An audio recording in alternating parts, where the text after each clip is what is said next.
Okay, I think we're going to start. Good afternoon, everyone. My name is Mark Latonero. I'm a fellow at Data and Society. We are a research institute based here in New York, working on the cultural, political, and ethical dimensions of data and big data. I'm also a visiting scholar at NYU Media, Culture, and Communication.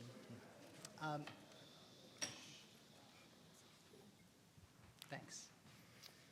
So I jumped at the opportunity to an invitation to moderate this panel on responsible open data in the private sector. So this is a continuation of our sort of private sector exploration here with regard to data holders. And so I was interested in it because oftentimes open government data and open private sector data aren't actually discussed in the same context. And what I mean by that is that open government data has a certain sort of ethos, set of norms which revolve around a lot of things we heard about this morning. Aspects and issues like transparency, inclusion, participation, informed citizenry, those types of issues. But open private sector data or private sector data sharing follows something of a different logic. Of course, in the private sector, there's a primary responsibility to shareholders. But the private sector is really incentivized in different ways that I hope to explore in this panel. They're incentivized through other types of norms like corporate social responsibility. Inclusion could be a norm, but it's also directed towards inclusion towards consumers or new markets or new market opportunities for not necessarily citizens per se, even though they are, but consumers and user communities, et cetera. And so understanding the incentives or the incentive structures for data sharing in the private sector is important because we all know about the disincentives. And that will lead us inevitably to the questions around privacy, and I think our panelists are going to talk about that as well. But in addition to what could sort of go wrong in the privacy context in terms of data sharing and data analytics, we're also going to hear what could go right. So the sort of positive and sort of pro-social leveraging of data and data sharing.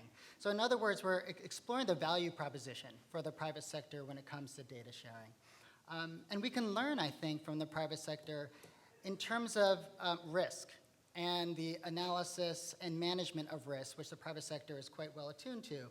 And maybe we can even situate privacy as a variable in assessing whether a company or firm should take on that risk to leverage the potential benefits and value of data sharing and data analytics.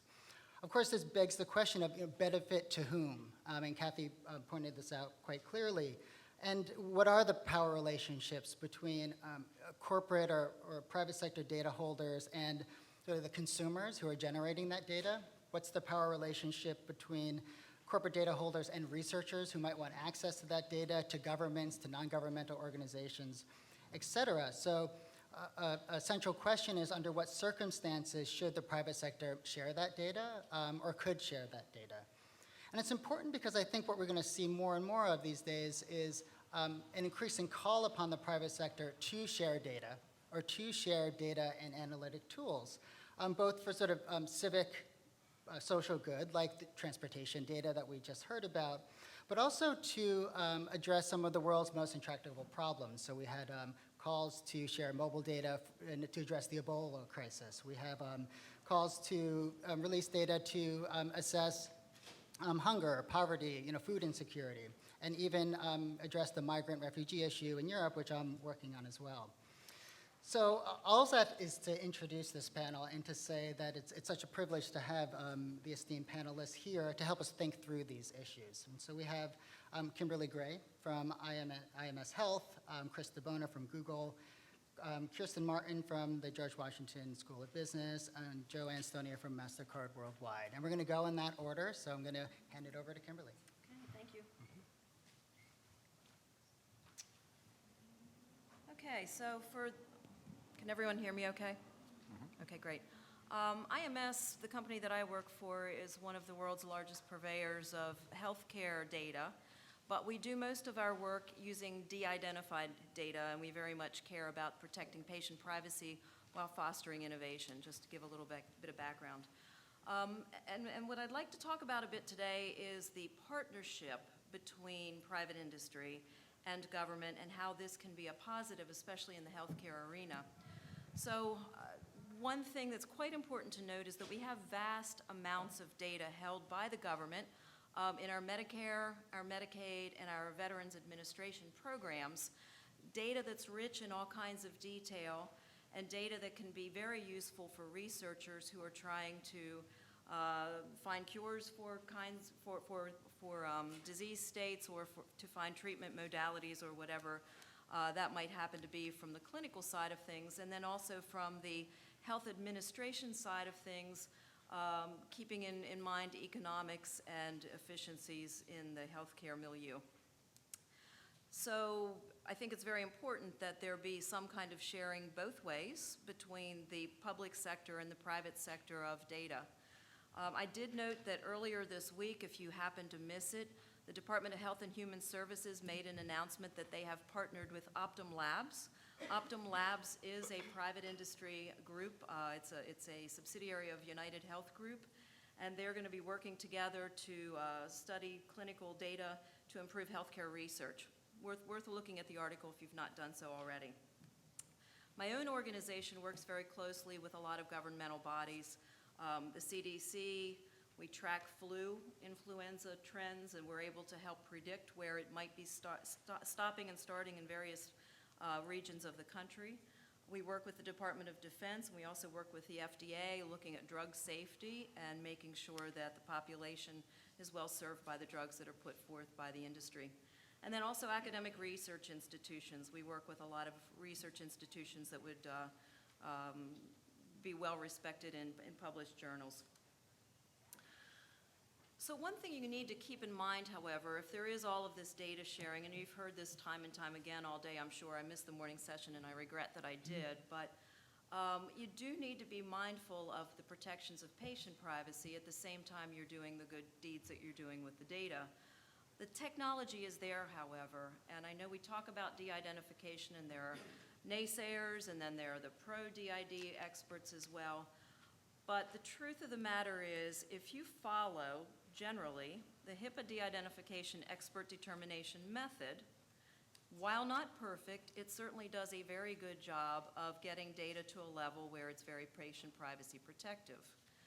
And for example, my organization follows this standard, even though we're not required to do so. So for those who think that companies are doing just what they need to get by, we've been in business for more than 60 years using de-identified data long before HIPAA ever came along, and we follow HIPAA standards even though we're not regulated nor required to do so. There are good companies out there, and to Mark's point, we know this, we want to reduce risk, and we do a lot to help government, quite frankly, to teach them how to reduce risk. De-identification is not merely just a statistical exercise, it's also what are those controls put in place at the same time. So there's the administrative, the technical, and physical controls around the data, and it's all very contextual. So you'll hear organizations talk about de-identification, and when you probe a little more deeply, you may find that what they're doing falls short of at least the HIPAA standard.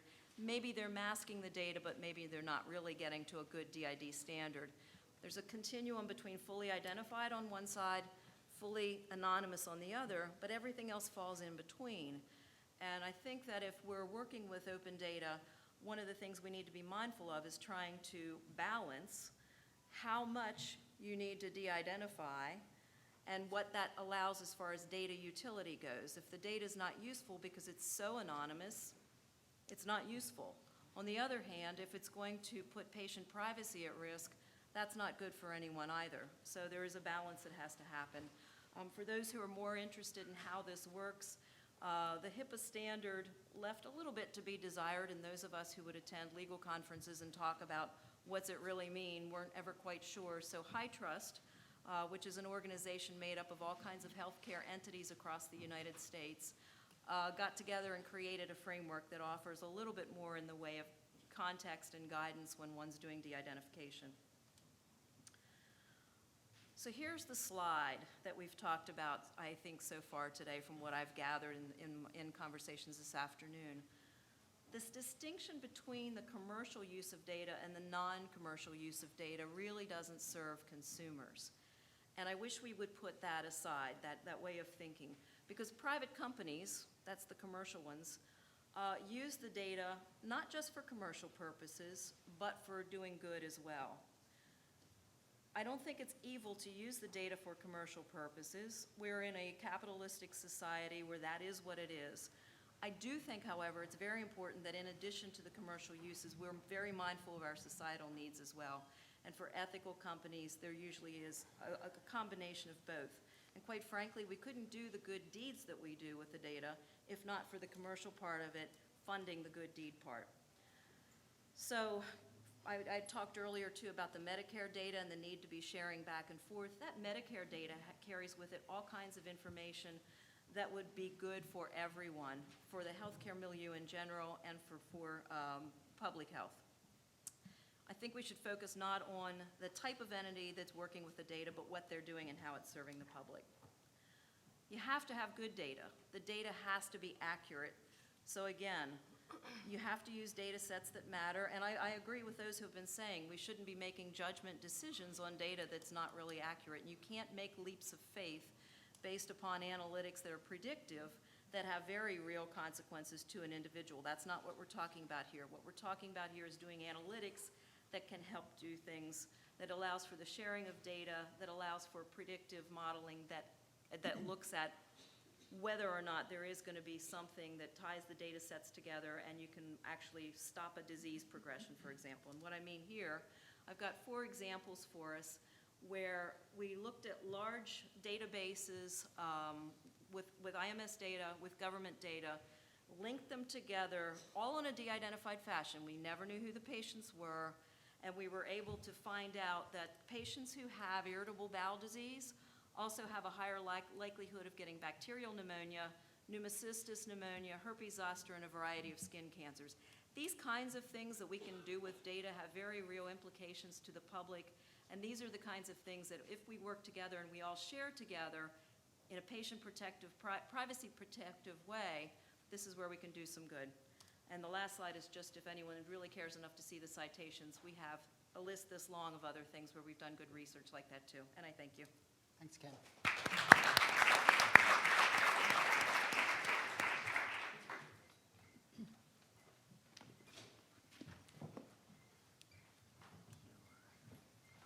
Your computer. It's not actually, but I have it. oh, it's this. The Yeah. red one there. Yep. Yeah.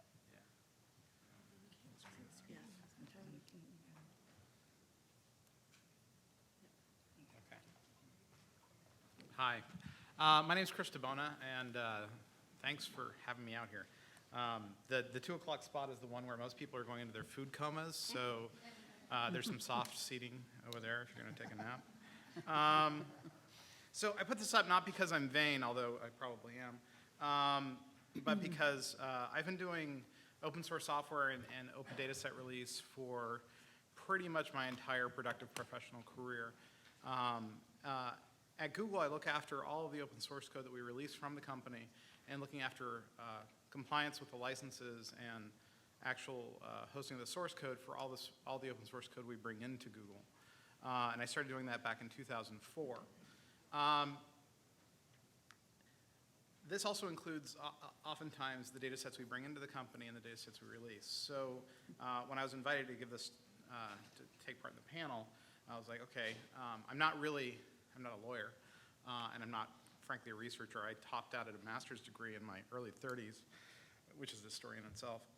So I apologize if this is not as cerebral as you'll get from the other panelists.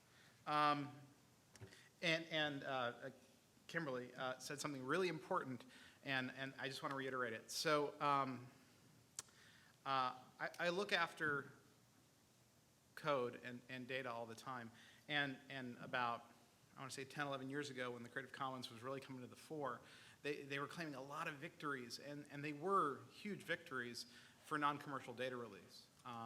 And the problem with non-commercial data release is beyond the profit motive, and it's beyond the ability of profit-making companies to do good work with data sets. We simply can't look at them, and we can't use them if they're marked non-commercial. And it's not just us, it's actually a lot of benevolent corporations, a lot of consortium, like the healthcare consortium that you mentioned. I'd be surprised if they could use non-commercial data. And additionally, a lot of profit-making institutions that are actually qualified as nonprofits, like universities, often can't engage in commercial work. So we would see a lot of this, hey, we're so open, releasing things under CC, Creative Commons non-commercial. And I'm like, yeah, that's not the same thing. And the great thing about open source over the years is people keep on thinking it's anti-commercial or anti-capitalist, or they've called me a socialist and a communist. But the reality is you can always do commerce on top of open source software releases. And so the same is true when you look at a lot of these data sets that have become so useful. So what I wanted to do is talk about the kind of data sets we've seen over time, and how they've ended up being very, very useful, and some of the ones we've released, and also where it hasn't worked out so well. So if you look back to like the core of government data sets that are being released, you see like the Tiger data sets, which is everything from USGS imagery, satellite imagery, roads and streets, and all these great things. And that expanded with NASA's release of the planetary data system information for other planets and our own, as well as the blue marble image sets of Earth. And this, you could say, ushered in an entire sort of a generation of people who saw the Earth as more than just, the street outside their house, right? They suddenly realized that there was an enormous system going on here. And with the weather models and the data sets that we could get out of places like NOAA and the rest, it created, yes, a huge commercial opportunity, but also I think it really helped in how we interact with the Earth around us. At Google, early in my career, we released something called the N-gram data set, which for machine translation and natural language processing, it was one of these data sets that was just amazing. An N-gram is 2 words together or 3 words together or N words together that we found crawling the internet. And it became super useful. And we started getting competitive with our friends on the kinds of data sets that we could release, right? And at that point, the Bush administration, they came after us and they said, we want to have every search query done over the last 3 months. And they came to us, they came to other search engine providers.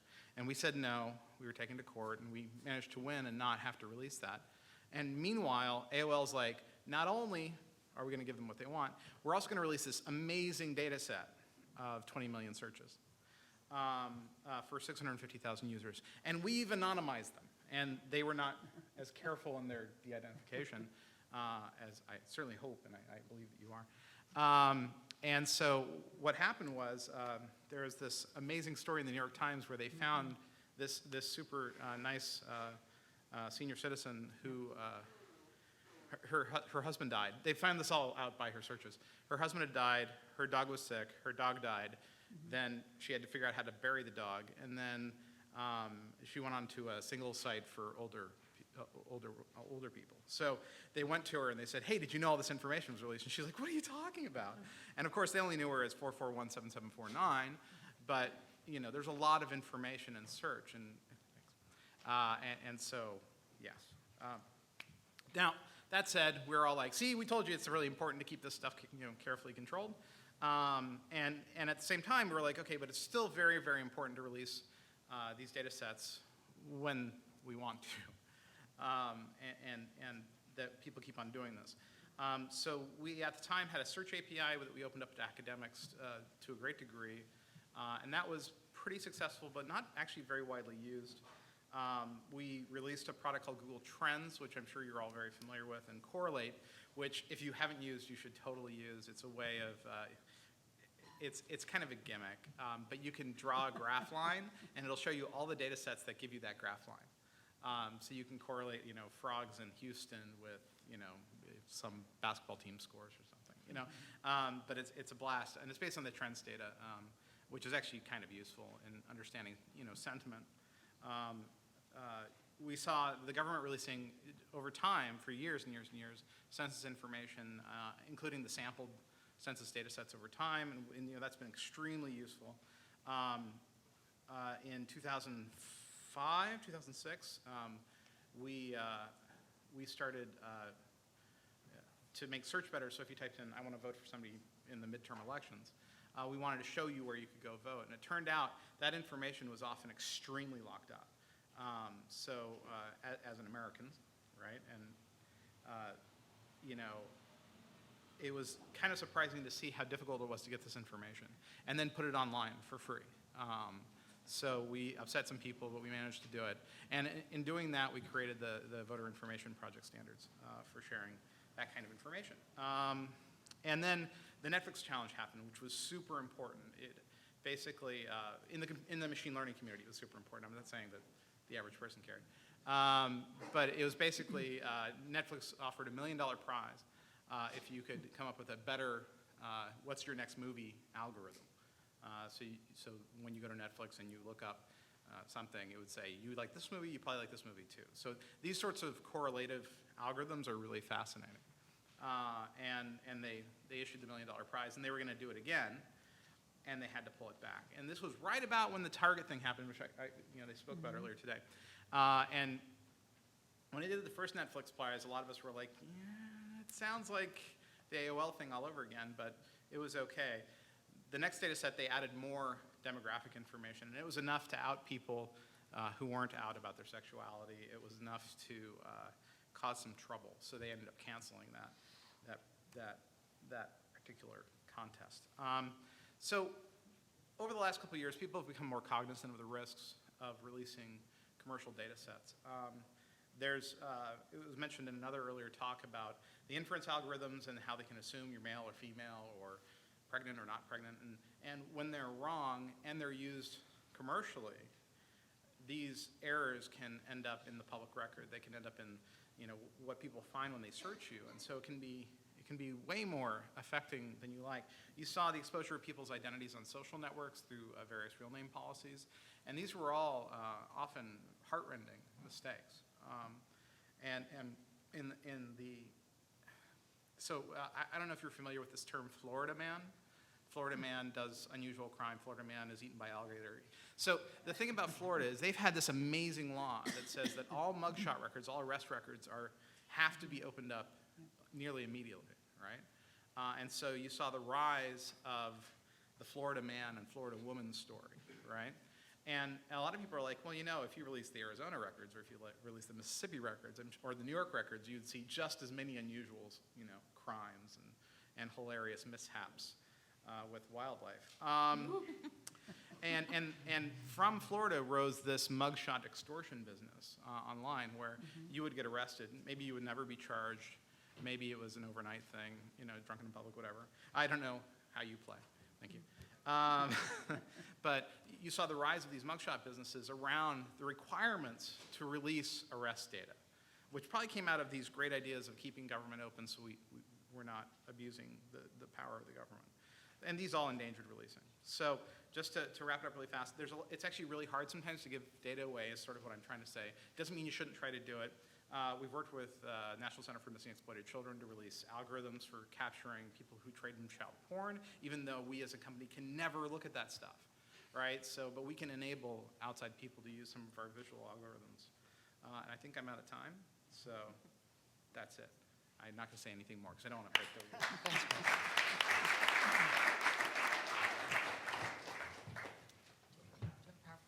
I do, yeah. I talked fast.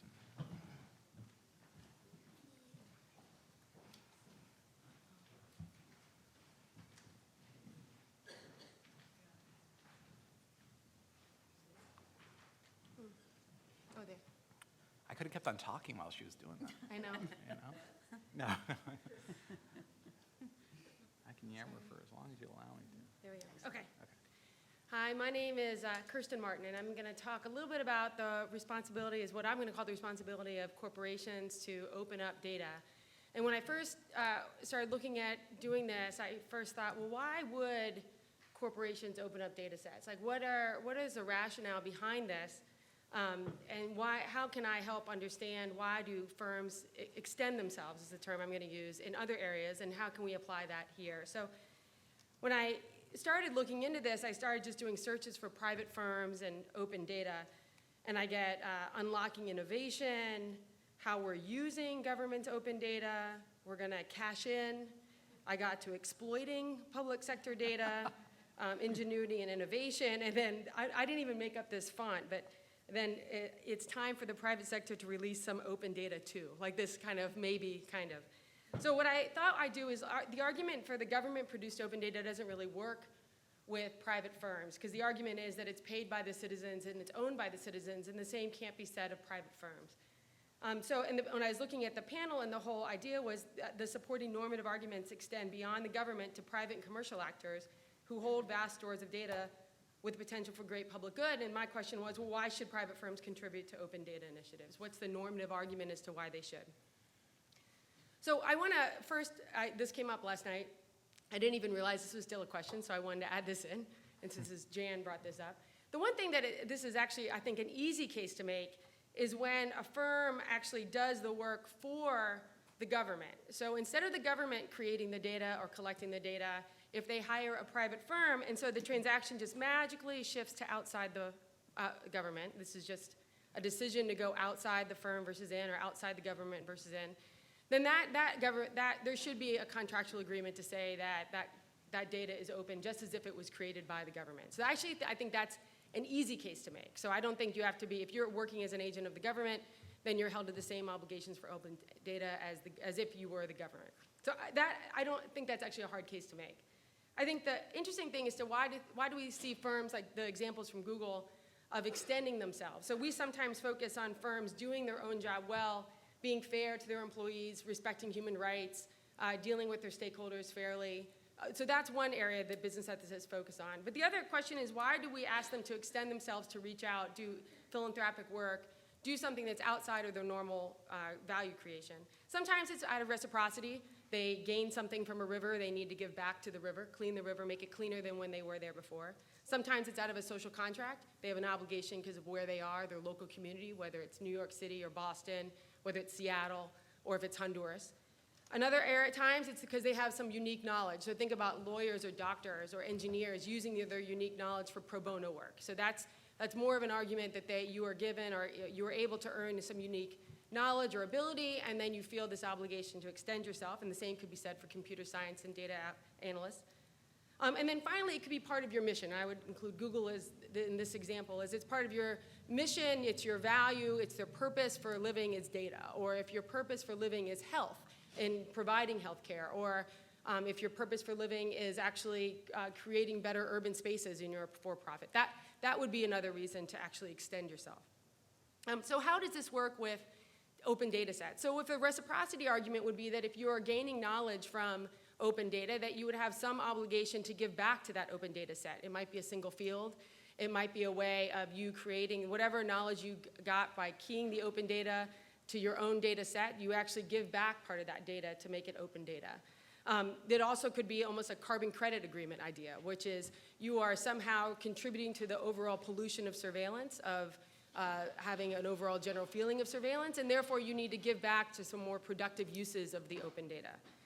It could be a social contract. Uber in Boston, because they're located in Boston, might want to make more of their data open. It might be Microsoft in Seattle, might have a vested interest in Seattle, mainly because they are a part as a member of that community. It could be the unique knowledge or ability that your core product or service is data, and so you want to give back, and you have a need to give back using that. You could also have a unique data set for a specific space. So Waze with Rio de Janeiro, they were looking at security concerns, and they worked closely with the city. So this would be like a unique knowledge or ability that you might have. And finally, if your mission or your purpose is actually data creation, that you would have, it would be within your mission, similar to when a famous example that we use a lot is Merck deciding to extend themselves and actually going after a cure for river blindness. There's no market for river blindness. There's no customer base that's going to come out of Africa where river blindness was a problem. But it was a part of their mission, and it was important to the people that were professionals, the doctors, the PhDs within their organization. And so it was just a part of what they needed to do, whether or not it was money-making or not. It was part of their mission. And the same could be said, Google's a good example with their mission. So if we look at this, if I stack this a different way, we might say that sometimes firms create this kind of general obligation or responsibility based on the actions that they take, so the social contract idea or the reciprocity. So by taking from open data, we might say that they have a responsibility, or it's within their realm of possibility to have a responsibility to give back. It might be based on their knowledge or ability, and it might be based on who they are. And there's examples of going into local with transportation. It might be that you have some unique knowledge or ability, like credit card data over time. And it might be that you have government services, healthcare, or data analytics that you want to share. So then I started thinking about, I don't think there is equally likely to happen. So some of these I think are easier for us to pick off and actually engage private firms to give back to open data. And I'm going to say briefly why. I think it's the ones on the edges. So I think it's going to be harder to get people that have unique knowledge or ability to extend themselves. It's easier to get a company where it's part of their mission to actually extend themselves along their mission. It's also easier to identify them. They put it in their mission statement as to what their purpose is. It's also easier to identify people that, based on reciprocity, we know who's taking from the data set, and we could ask them to then give back in some way. And I'll talk briefly why I think unique knowledge and abilities are going to be a little bit harder. So you could almost see that there's going to be different time and effort required to make data open, not only on the sensitivity of the data, but how hard it is to anonymize based on how much data that you might have.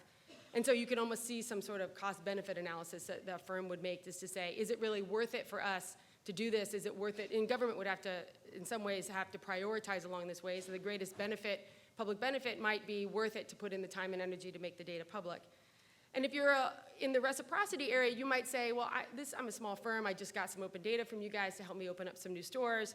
I'm willing to give back some, but I don't have the ability to put in too much effort to make this more data open. And you could find a company that actually, it's part of their mission, might be worth having an entire division that would be devoted to this area of putting in a lot of time and effort, even if the payoff is only incremental. So they might be more willing to put in the time and effort. And in the middle, you're going to find this group of the people with the knowledge or the core ability, or the ones that are just there based on a social contract. And the reason that is, one, it's difficult for them because it's not part of their mission necessarily. It might be important to a few people, but not everyone. And it's also not just a discrete, almost transactional focus on it. The other problem, if it's part of their core ability, it's part of their competitive advantage. And so it's not, in business speak, it's not something they're willing to give away necessarily. And so it might take some sort of industry initiative where they have almost parity, the term we would use, to actually be within the industry. So an entire industry and a location might all give data at the same time, the same type of data. It's actually safer that way, obviously, because then there's more noise in the data. And that might be the way to handle those ones in the middle. But again, I think the ones on the edges are actually the ones that are easier to both identify, and the ones that actually will have a stronger need to actually, or want to give back, and what I saw referred to briefly as data philanthropy, which I thought was interesting. So this would be the one different model to look at, is that you could have two different ones. One, people are actually benefiting from open data and therefore giving back. That would be the model on my left, and your left as well. The other side would just be contributing to the public good. And you could find kind of adding in an industry initiative sometimes to actually make noise, or actually have some sort of parity across, so that people aren't, one group, Visa's not giving up data, but not Mastercard, or American Express is not giving up data. And then positive externalities that would come out of it, and they would actually have positive impacts to the firm as well, and that happens, right? So when Merck decided to attempt to cure river blindness, they actually benefited from it. They were able to keep on the PhDs that they wanted. They felt like they had a great mission. They're able to learn things from it. And the same thing will happen here. You can have people that actually learn things from it, and it doesn't have to be only that you give, and it doesn't have to hurt the firm to actually give data. It can be positive to the firm as well. And that is it. Thank you very much. Hopefully I've made the case for why firms should.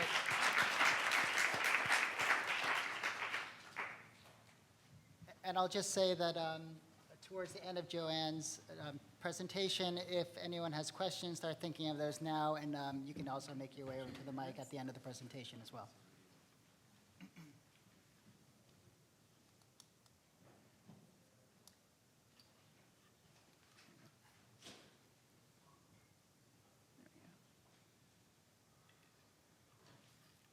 So hello, and thank you for having me. It's been a really interesting day. I've been sitting here listening avidly to lots of the different conversations, and I have to admit it's been very interesting to be a commercial enterprise listening to all of you And I am the pragmatist, so I'm here, and I've been listening to a lot of the conversations that you've been having, both on the data analytics side, the legal side, and hopefully I can give you a little bit of a sense of how Mastercard not only answers the question as to why we are trying to figure out how we use our data in this whole kind of notion of sharing of data sets, and why we're interested in this space, but also kind of some of the controls that commercial enterprises put into place as we struggle with this new age of big data, data analytics, privacy. How do we think about it from a commercial enterprise perspective? So let me answer Kirsten's question as to why.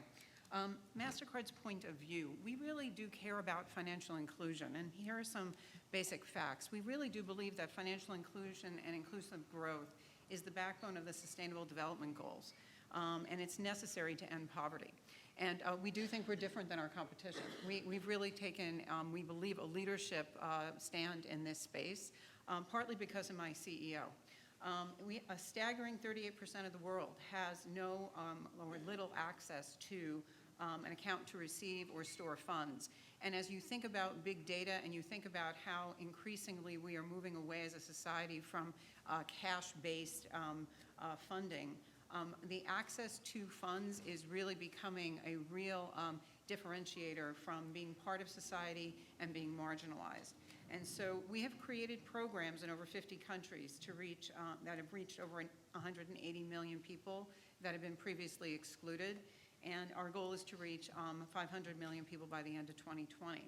Why? When my CEO took over at Mastercard about 5 years ago, he looked at our philanthropic work. And he didn't like what he saw. He saw it all disjointed. And he recognized that we had an opportunity to kind of rally around financial inclusion. And he looked at the assets that we had to bring to bear in this area. And there were 5. Actually, we really thought there were 4, and we found out that there were 5. And the 4 were money, because we're a company and we make money. And I know that that's a dirty little secret, but it's true, we make money, right? And we had products, right? We have credit products, we had debit products, we had prepaid products that we would introduce into different markets that we thought would be helpful to the underbanked. So prepaid products in particular were super helpful, we thought, in the underbanked communities. We had systems, and we thought that that was also helpful for many governments around the world, and we had expertise. And that's where we stopped until we started working with NGOs and we started bringing in all sorts of groups to work with us, and guess what they wanted? Haha, that's my job. I'm the Privacy and Information Governance Officer for the company. They wanted our data. Okay, not so easy. I know that we've been hearing clamoring and we've heard all the great uses of credit card data, but all of you guys who have a credit card in your wallet, how good would you feel if I start giving this stuff away? Come on. Even if I anonymize it, come on, my data scientists, Salon, you're in the audience, how easy would it be to re-identify this? I can do it, right? You could do it in name that tune kind of 2 beats. It's not so easy to open this data set, guys, even with all the power. And my data set is not even as big as you think it is. All we get when we process this transaction is the card number. I don't always get the name. And when I do, I just pass it on to the issuing bank. But I do get the date, time, place of the transaction and the amount. And that date, time, place of the transaction, that merchant location, is very, very powerful from a re-identification perspective. So even when I anonymize it, I have to be very, very careful in opening up that data set, don't I? All data scientists in the room, nod your heads. Yes, I've been sitting with you guys today. So we want to do open data, but how do we do it? So here's our vision for our Mastercard Center for Inclusive Growth, right? A world where society benefits from data-driven insights. So how do we do that? We want to assist NGOs and governments to build more targeted and effective programs. We want to be an authoritative source of know-how for academic study for inclusive growth, and be a corporate partner of choice in the field of what we call data philanthropy. And we want to be an employer of choice for data scientists and we want to be part of this conversation because we do think it is a conversation because we don't have all the answers, and from today, I understand it is an evolving conversation. But as part of a commercial enterprise that does want to be part of this conversation, we're trying to figure this out with a data set that I cannot open up to everybody. I am sorry. So I heard the travel story. I heard the credit card in Spain. I'm worried about who you got that data from. It made me very nervous. Data can be used to help with amazing societal solutions. And when the Ebola crisis was going on, people wanted our data, right? Because we, as I said, date, time, and place of transaction is really, really powerful to get patterns of behavior, right? Where people transact. You data folks in the room, you could understand how that could help with the understanding of the spread of Ebola. But how do we give that information without giving out any information that would be led back to an individual is really, really important. So the algorithmic output is the important part of what we would give out. But how do we work with governments, NGOs, us as a private enterprise, and academic researchers, and come up with the right data sets, the right analytic tools, the right privacy and data protection, and yes, security methodology. Sorry, security is like the foundation of what we do at Mastercard. And then how do we work with the beneficiaries in a way that truly makes sense? And the problem is complicated. I'm a global company. I have global laws, global regulations. We've talked a lot in the United States kind of background and as a backdrop today. But when you add in the globe, it gets a bigger and bigger challenge. And we really haven't focused on the issue of the beneficiary populations and the types of inadvertent harm that can happen when you release data sets inadvertently. We haven't talked about all these parties of the data collection work streams and the ecosystems that come to me and my company that want the data set, right? And they want me to open it up. And the actuality of how these individuals could be impacted if we release their identification into the wrong hands inadvertently. We're talking about people's lives being at stake. And never mind the laws of the different jurisdictions, and I put these countries up on purpose, you can figure out who they are, but they have very different laws from each other, and never mind MasterCard who sits in the United States. What's the analytic challenge? I heard today some new terms that commercial enterprises don't use, inductive versus deductive. I would talk about the creation of the model and the application of the model and all of the controls that have to go in place all along the way. You see all these little P's? These are all the places me and my team actually analyze before we would release, not only in the creation of the data that is used in every step of the way, the data that is being put into the model as the model is being created, and the insights before it would actually be released. This is the kind of methodology that a lot of you have been advocating, but I'm the pragmatist. I'm inside an organization, and this is what you're actually asking many of you municipalities that you were talking about. When you're talking about Seattle, this is what you're asking Seattle to do. Seattle is a municipality that doesn't have a team. I have a team, a global team of over 40 people that work directly for me that does this type of work every single day for every type of product that we create, whether it's for our financial inclusion group or whether it's for our commercial enterprise. This is what we're talking about when we're talking about open data sets and the use of data in a privacy-aware and a big data world. These are the issues. We've been talking about them all day. I won't belabor this. I get it. I don't have all the answers yet, but we're working on it at Mastercard. I look forward to talking with you about it some more. Thank you.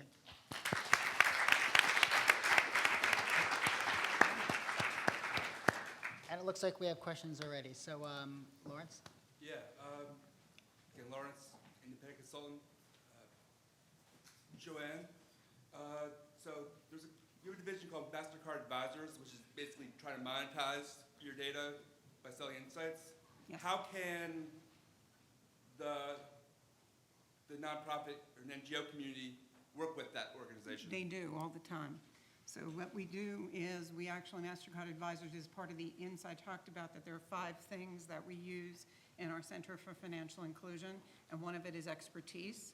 The expertise I'm talking about are the experts in my Mastercard Advisors team. That's where my data scientists sit by and large, and those are the very people that work with the Center of Financial Inclusion to work with the NGOs and the non-for-profit groups to try to find the value in other data sets outside of Mastercard. And we try to figure out, are there ways to figure out the insights that result in the Mastercard data set, can they be applied to other data sets, applying all those privacy protections that I showed you along the way. Does that make sense? And thanks, JoAnn. And we're going to take 3 questions at a time, so Jos. Hi, Jos Beers, Leiden University Center for Innovation. I'm curious, so as a corporation, when you share this data, that means that it's going to be repurposed and used for another purpose than what it was originally collected for. What does that mean for consent, your user's consent, and at which point do you involve the user? Thanks. Next question. Hi, my name is Abe Cohen. I'm a consultant. I have a master's in computer science from Stanford and an MBA from Berkeley, but none of that is relevant. My question really has to do with privacy protection, and one of the things that Kimberly mentioned was HIPAA. HIPAA is supposed to be a standard for privacy protection. The problem that I have with that is that it's a very blunt instrument. It's also used to prevent people from getting the information that they need to get. So how do you balance off the need for people to get the information? It's a very personal thing for me because I'm also the primary caregiver for a wife who has central nervous system lymphoma for the past 9 years. Every time I come up against HIPAA as something blocking me from getting the information that is necessary for the care for my wife. So how do you deal with, on the one hand, data protection, privacy protection, on the other hand, giving the information that somebody needs and has authorized to give the information, but every time I hit an insurance company who insists on having me sign an annual release or having my wife sign an annual release. Often she's not even in the state where she can sign that annual release. Thank you. So my question's primarily for Kimberly, but also the last part of it for the panel in general.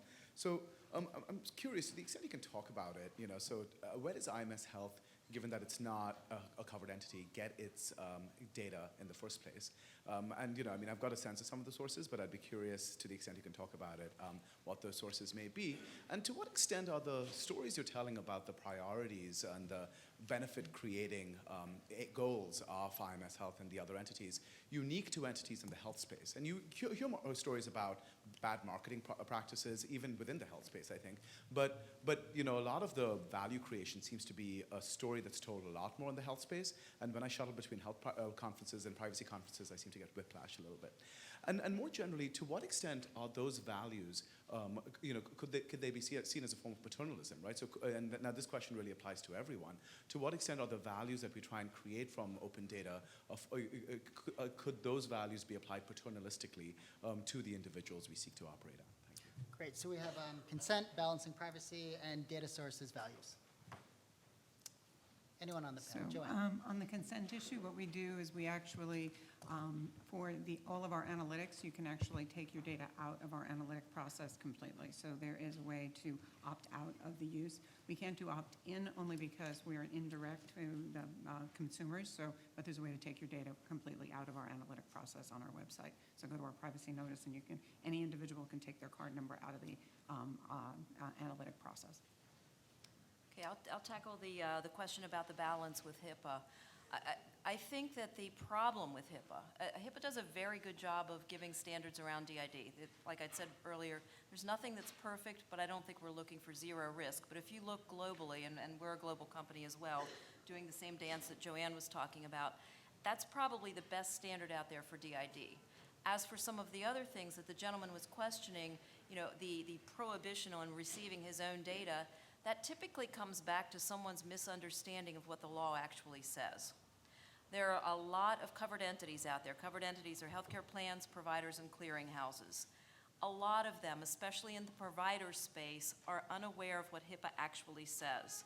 And they build burdens for patients that are not legal burdens. They shouldn't be. It's interpretative. And I know that there's a movement underfoot at HHS right now to address this, because something crazy like 1/3 of all the privacy complaints that HHS has received concerning HIPAA have nothing really to do with privacy and actually have to do with this access to one's own data or the caregiver's access to someone's data. It's a misinterpretation of the law. And I guess mine was the other question as well, yeah. So where do we get the data? You name it, we probably get it from there, and I may or may not even know about that. It could be anything from, a skilled nursing facility to a hospital to a pharmacy to At some point in the future, probably a grocery store. I don't even know. I mean, I look at the world of data these days as anything is fair game. The interesting thing about it, though, and the questions around HIPAA and us not being a covered entity, and in most cases never ever being a business associate either, we're receiving the data in an already de-identified fashion. So we have proprietary logic that is placed at a supplier site, making use of multiple third parties, so we never hold the key. So when the software is installed at supplier site, the DID processing takes place there such that when it hits our shores, it's already been de-identified. And then we go through all I was talking about earlier about the administrative, technical, and physical controls to protect that data once it comes in. I hope I answered that. Okay, the next set of questions. Okay, so I guess I would like to say one of the solutions are synthetic data sets. CMS provides a synthetic medical records data set, and I'm wondering whether people think that's an acceptable or a productive way to try addressing these questions. The other thing I'll just note is there were a number of talks who mentioned things which are basically private company sweeps up government or public data and somehow declares it to be theirs. The worst example would, of course, be LexisNexis taking all the non-copyrighted court decisions, slapping page numbers on them, and saying it's now our private data. That ought to just be out. And just to clarify, by synthetic data sets, do you mean sort of training sets for? CMS creates what look like medical record data sets that are not actually the data from known individuals. Okay. They have gone through something to produce a set that can be used for research that doesn't name them. Thanks. So I have two questions. One is for Chris regarding Google, because Google has had a lot of, let's say, controversy about things regarding things like digitizing books, et cetera. And I was wondering if you could speak to what you think are the, most pressing right now, like government versus Google, not fights per se, but like conflicts of interest and how open data may or may not basically influence that. And the second question is back related to health, because I've done a lot of healthcare information design, and I've also heard countless stories about HIPAA basically stopping patients from getting their own information, which I agree is misinformation on the provider administrator side usually, although that's extremely hard to fix. But I question, how can a company like yours basically give people's data back to themselves? So healthcare companies have lots and lots and lots of personal information about any user, let's say myself as an individual, and yet there's a whole multi-million-dollar industry now of Fitbits and other ways of me trying to capture my own data. So has your company, or do you know of other companies that might be interested in or looking into how, in a beneficial way, both from a decreased cost and preventative care, but also from patient awareness, how that might be navigated successfully, because everyone wins?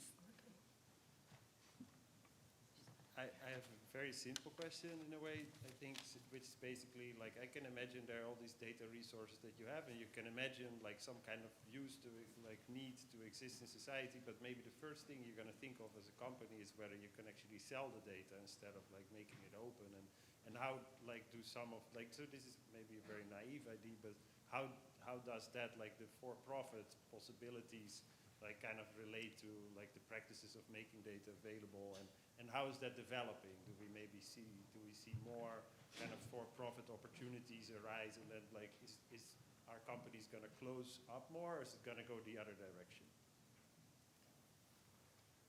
And we'll take one last one and then, yeah.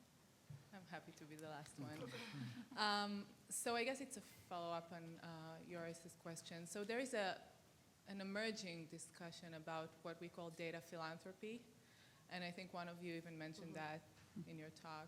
And I just wonder, what incentives do you think governments can create, and maybe us as a society can create, to foster data philanthropy and make companies not only doing that out of their goodwill or all the reasons that Kirsten outlined, but also for an incentive that could be financial or other? Okay, so we have a question about synthetic data sets, ownership of data, sort of government-Google relations, sort of feedback of data and towards the individual, profit motive, and data philanthropy and incentives. So please. That's too many for us to actually remember what the questions were at this point.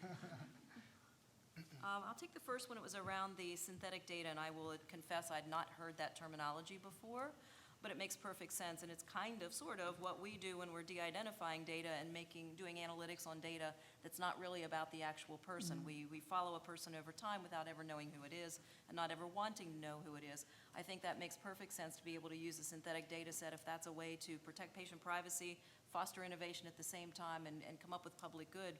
Sure, why not? So the only thing I'd say about synthetic, I could create a synthetic data set of every social security number, and it would have your social security number in it. So the more useful and more accurate an analog a synthetic data set is, at least in machine learning in my experience, the more likely it's not going to be synthetic, inherently. And also, we want to be careful in picking our models to test against, because if you get too fake, you're not going to be getting great results that are actually analogs for real life, right? So that's... Yeah, I mean, we use, what I think you mean by synthetic data, we create model data sets for different tasks inside my company. However, I think I'm agreeing with Chris on some points. So for fraud data, for example, that would be probably a lesser use of synthetic data for us, because you would want us to use actual data for fraud modeling purposes, because you would like us to catch the fraudsters, I would assume, right? So there would be only certain uses where I think synthetic data or model data would be useful for us. Yeah, I'm going to jump on and agree with that too. To clarify, synthetic data would be wonderful if you've got the hypothesis and you know what you're working towards. If you don't necessarily know what you're working towards, real-world evidence is where you almost have to go. So synthetic data in our world is kind of like the studies that are done prior to a drug being released into the market when you kind of already know, as opposed to looking back later and maybe finding adverse events later that weren't anticipated. Yeah, and I'll talk just briefly about the idea of for-profit and there being some sort of a conflict. And I think that goes a little, and then the idea of an incentive. To backtrack, the idea of an incentive, I think there are ways that we could make it easier by having standards of how to have a standard by which data that's released has to always be something with the census tract data, so that you can actually get the data and you can link it with census data and you have a more valuable data set. There's standards that we could have to make it easier so that companies that don't know what they're doing, that don't have their own standards, could actually offer data that would be open data. I think offering a financial incentive would make it almost, to use Michael Walzer's, it would make it almost an exchange and diminish the idea of giving back open data. And it makes it too easy for a company to say, I don't need your $50, I'll just keep my data, because then it's us buying the data off of them. So I actually would, but I do think that doesn't say that we couldn't make it easier for them, to give them opportunities or case examples or something along those lines.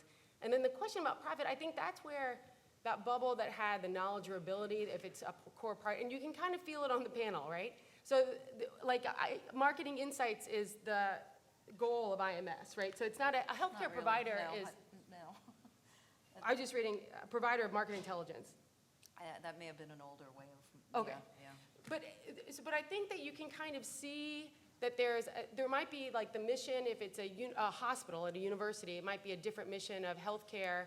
And if it's proprietary and a knowledge or ability that's their core way that you make money, that's where it's going to be hard to justify giving up some of your competitive advantage to do that. That's why that might be, I just think that's, if you're going to working from the edges in might be the way to do it, because it would give case examples. Because if you have people where it's part of their core mission, if you have people where it's a little bit more transactional, that would be the place to engage with private firms, it would be my guess. Where it's part of their core capability, where they make their competitive advantage, I don't know, I think that would be a late adopter, is what we would call it in innovation. Well, I wonder, you had mentioned during your talk something that made me think of the copyright standards of government for contractors, the ones who can retain copyright, and wanting to drive it away so that we see more open data from Right. those contractors. But there's also an analog in the NIH's research Yes. requirements now. So, I Right. mean, what have you seen? Right, and actually, I talked about that earlier when Jan brought up the idea that all of a sudden you could engage with the government, you could engage and actually hire someone to get the data collection for you. And I thought, well, I sign off when I get national government grants. I have to give up my data. You know what I mean? Like, so I actually, that's a part of, I have to give part up of the my work deal, product, yeah. right? I mean, like, my work product has to be given up as well. I mean, I have to make it open with a common license.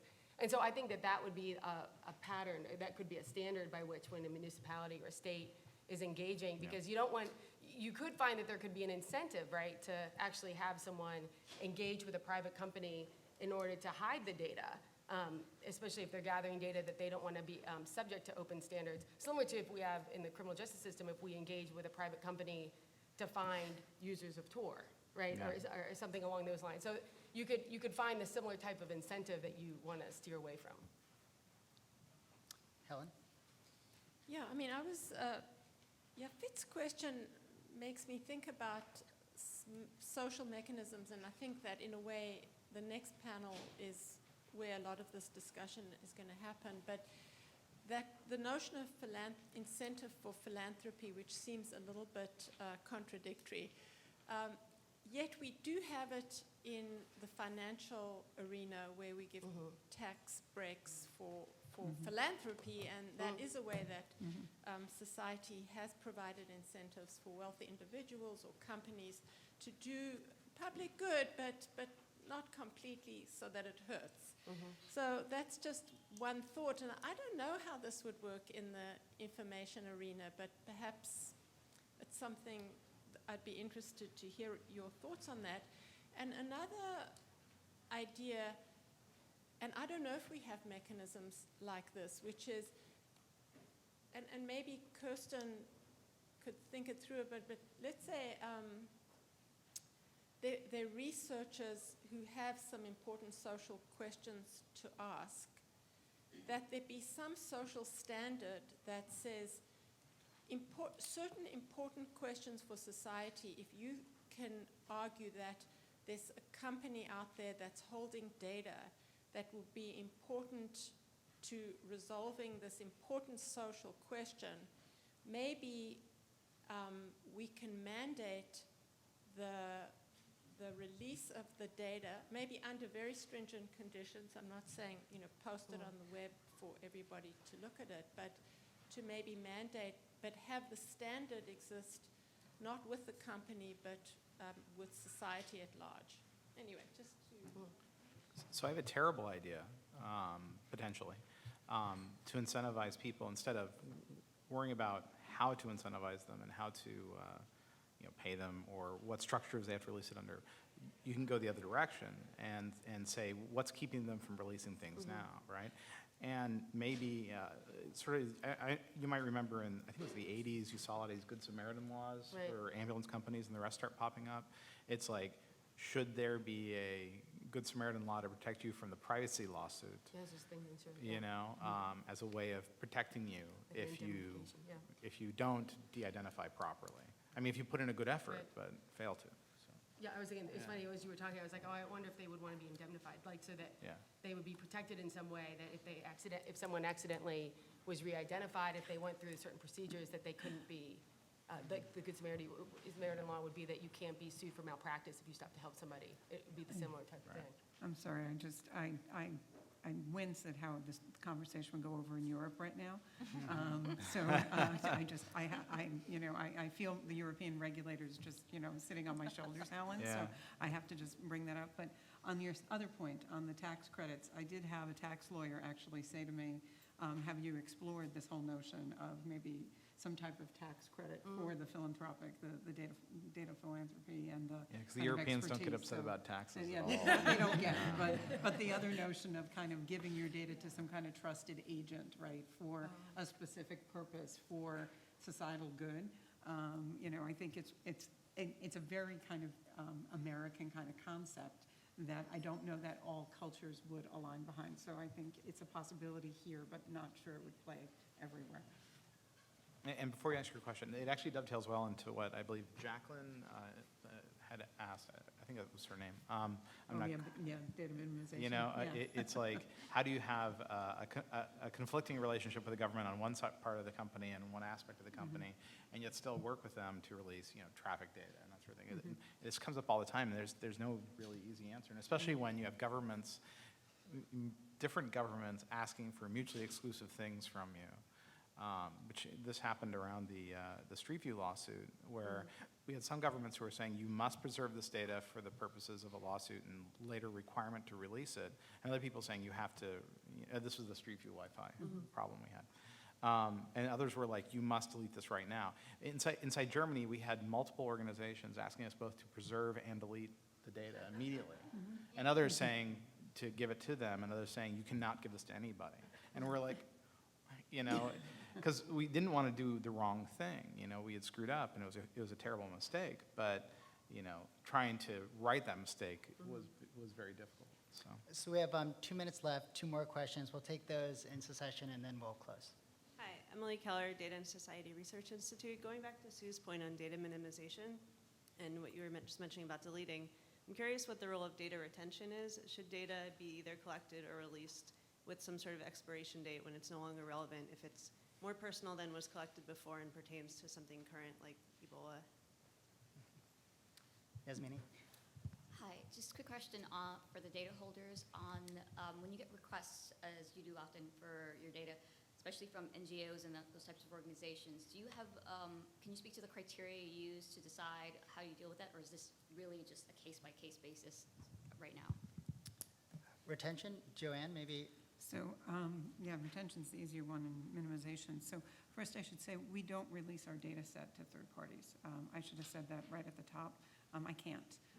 So by law, for a number of different financial privacy laws, can't do it, guys, okay? Even if I release my anonymized data set, it would be like a game of name that tune. So any kind of individualized release of my data, I just don't allow. So I should have said that. We don't sell it, we don't give it away, can't do it. So sorry, so I can't really answer the second question. We give away insights. We will share algorithms, we will share other tools, but we can't really do the pure data set share. So I'm not a good example for open data sharing. On the data minimization and data retention, that also is a program that is under my governance. So for all different types of records, we have a destruction policy, and that also goes for any algorithmic sharing that we do. Kim, any thoughts on data retention? No, but I can take the other question maybe about sharing data, because we do share. Not all of our data, clearly, because we're very mindful of maintaining that de-identification. But data that's been made anonymous beyond just de-identified, but it's aggregated. We have trusted partners we work with that we have vetted as far as their security protocols and their privacy protocols go. And we have working relationships with those. I'd mentioned earlier, we do a lot of work with the federal government, not just in the US, but abroad as well. And then there are some of the one-offs. So we will occasionally get a researcher who wishes to use our data, and we do look at that pretty much on a case-by-case basis. Again, looking at how that researcher is going to protect the data.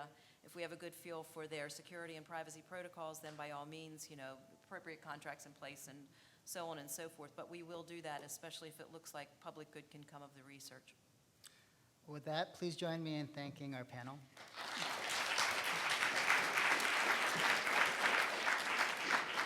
And we're on break.